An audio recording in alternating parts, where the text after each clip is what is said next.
Good morning, everybody. I want to say a few words about Hurricane Irene, urge Americans to take it seriously, and provide an overview of our ongoing federal preparations for what's likely to be an extremely dangerous and costly storm.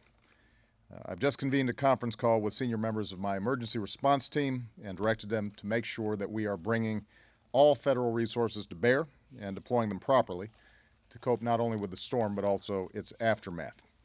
I've also spoken this morning with governors and mayors of major metropolitan areas along the eastern seaboard to let them know that this administration is in full support of their efforts to prepare for this storm and stands ready to fully support their response efforts. And we will continue to stay in close contact with them. I cannot stress this highly enough.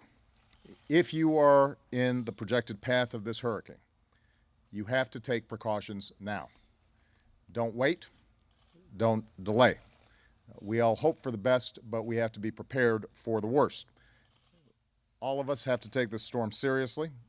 You need to listen to your state and local officials, and if you are given an evacuation order, please follow it.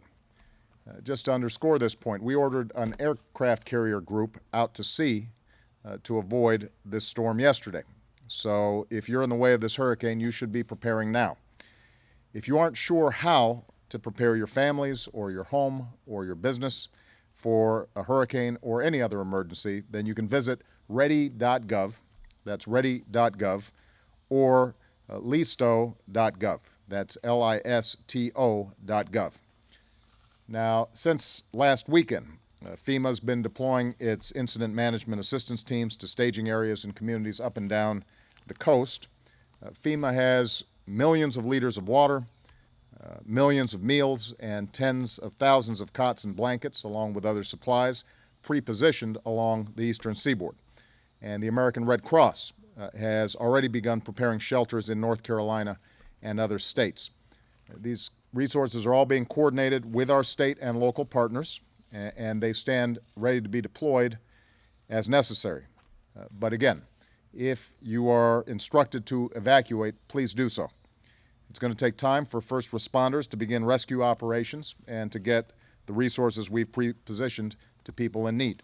So the more you can do to be prepared now, making a plan, make a supply kit, know your evacuation route, follow instructions of your local officials, the quicker we can focus our resources after the storm on those who need help the most. To sum up, all indications point to this being a historic hurricane. Although we can't predict with perfect certainty the impact of Irene over the next few days, the federal government has spent the better part of last week working closely with officials in communities that could be affected by this storm to see to it that we are prepared. So now's the time for residents of these communities in the hours that remain to do the same.